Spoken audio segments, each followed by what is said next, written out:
पसंद आपकी, पेशकश हमारी। मोहम्मदिया मंदी house near Mohammadia shawarma, Khadarbagh, नानल नगर, हैदराबाद। अस्सलाम वालेकुम नाज़रीन, आइए नज़र डालते हैं देश की राजधानी नई दिल्ली और उत्तर प्रदेश से कुछ खास खबरों पर। आप सभी का स्वागत है सच न्यूज में। आइए जानते हैं उत्तर प्रदेश और देश की राजधानी से कुछ खास खबरें। दिल्ली के मयूर विहार में आंध्र प्रदेश के एक कारोबारी को बदमाश ने चाकू दिखाकर रोक लिया और बदमाश ने उनके सीने पर चाकू लगाकर रुपए निकालकर जमीन पर डालने के लिए कहा। पुलिस के मुताबिक बताया जा रहा है कि पीड़ित रमेश कुमार अपने परिवार के साथ आंध्र प्रदेश में रहते और वो यहाँ पर कारोबार भी करते हैं। वहीं रविवार को वो अपने कारोबार के सिलसिले में दिल्ली आए हुए थे और यहाँ पहुँचने के बाद वो पहाड़गंज के एक होटल में कमरा लेकर रुके हुए थे। रविवार को वो मयूर विहार के एक 5 स्टार होटल में पार्टी में शामिल होने गए थे तो देर रात करीब 11 बजे वो पार्टी से निकलकर पैदल ही मेट्रो स्टेशन की तरफ जाने लगे और कुछ ही दूर तक चलने के बाद अचानक एक शख्स ने उनके सीने पर चाकू लगाकर उनको रोक लिया और आरोपी ने जान से मारने की धमकी देकर पीड़ित से रुपयों की मांग की। आरोपियों ने रुपए निकालकर जमीन पर डालने के लिए कहा तो पीड़ित ने जेब में से उस समय 4,000 रुपए थे, वही पैसे जमीन पर रख दिए। इसके बाद उनका लगा कि वो पहाड़गंज के होटल कैसे जाएंगे तो ये सोचकर उन्होंने बदमाश से गुहार लगाई कि वो उसे पहाड़गंज जाने के लिए रुपए दे दे। बदमाश को शायद उस पर दया आई और वो 40 रुपए देकर वहां से फरार हो गया।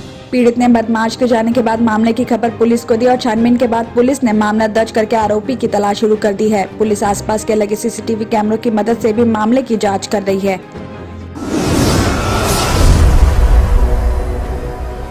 कोरोना के बढ़ते मामलों के बीच मुख्यमंत्री अरविंद केजरीवाल ने दिल्ली वालों को भरोसा दिलाया कि कोरोना से घबराने और डरने की जरूरत नहीं है और इस बार दिल्ली सरकार कोरोना से निपटने के लिए 10 गुना ज्यादा तैयार है। केजरीवाल की सलाह है कि वक्त चिंता करने का नहीं, जिम्मेदार बनने का है। कोविड प्रोटोकॉल का सबको पालन करना है। घर से बाहर मास्क जरूर पहनकर निकले तो वहीं मार्केट में भीड़ ना करे, सोशल डिस्टेंसिंग का पालन करें और बार बार हाथ धोते रहें। आपको बता दें कि कोरोना के बढ़ते मामलों के बीच दिल्ली सरकार ने ग्रेडेड रिस्पांस एक्शन प्लान यानी ग्रैप के तहत येलो अलर्ट जारी करने का फैसला किया है। तत्काल प्रभाव से मंगलवार को लागू आदेश के तहत अब दिल्ली मेट्रो, डीटीसी बस के साथ पब्लिकली ट्रांसपोर्ट के सभी माध्यमों पर मुसाफिरों की संख्या 50% ही होगी। तो वहीं बाजार और मॉल ऑड इवन के फॉर्मूला पर खुलेंगे और नाइट कर्फ्यू का समय रात 10 बजे से सुबह 5 बजे के बीच ही रहेगा। तो वहीं दूसरी तरफ इंस्टीट्यूट, सम्मेलन कक्ष के साथ सिनेमाघर, multiplex, theatre, banquet hall, spa and wellness clinic, योग इंस्टीट्यूट और जिम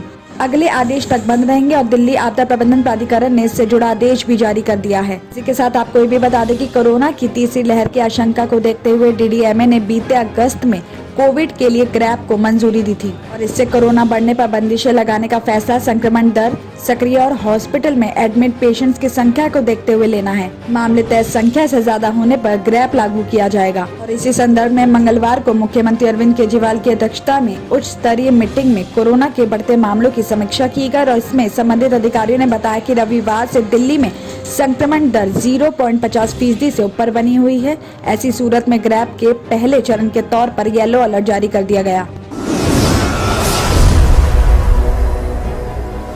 दिल्ली के मुख्यमंत्री अरविंद केजरीवाल का कहना है कि राजधानी में कोरोना संक्रमण बढ़ रहा है, डॉक्टर्स को सड़कों पर प्रदर्शन नहीं करना चाहिए। उन्होंने प्रधानमंत्री नरेंद्र मोदी से अपील करते हुए कहा कि डॉक्टर्स को हॉस्पिटल में होना चाहिए, उनकी प्रॉब्लम्स को जल्द से जल्द समाधान निकालना चाहिए। इस बारे में उन्होंने प्रधानमंत्री को लेटर भी लिखा है। आपको बता दें कि सीएम अरविंद केजरीवाल ने नीट पीजी की काउंसलिंग करवाने की मांग को लेकर हड़ताल पर गए डॉक्टर्स की मांगे जल्द मानने के लिए प्रधानमंत्री को लेटर भी लिखा है। सीएम का कहना है कि डॉक्टर्स ने पिछले 1.5 साल में कोरोना महामारी के दौरान अपनी जान की परवाह न करते हुए कोरोना पेशेंट्स की सेवा की है। कोरोना महामारी के दौरान कितने डॉक्टर्स की जानें भी गई हैं, लेकिन वो फिर भी अपने कर्तव्य से पीछे नहीं हटे। साथ ही उन्होंने आगे ये भी कहा कि बीते सोमवार को शांतिपूर्ण विरोध प्रदर्शन कर रहे डॉक्टर्स पर जो पुलिस पर पता की गई, हम उसकी कड़ी निंदा करते हैं। और सीएम अरविंद केजरीवाल ने आगे ये भी कहा है कि नीट पीजी काउंसलिंग में देरी होने से इन डॉक्टर्स के भविष्य पर असर पड़ता है। इसके साथ साथ हॉस्पिटल्स में डॉक्टर्स की कमी भी होती है। उन्होंने आग्रह किया कि सरकार जल्द से जल्द काउंसलिंग करवाए। दिल्ली और उत्तर प्रदेश की खबरों में आज इतना ही। बाकी देश भर की और तमाम खबरें जानने के लिए देखते रहिए सच न्यूज।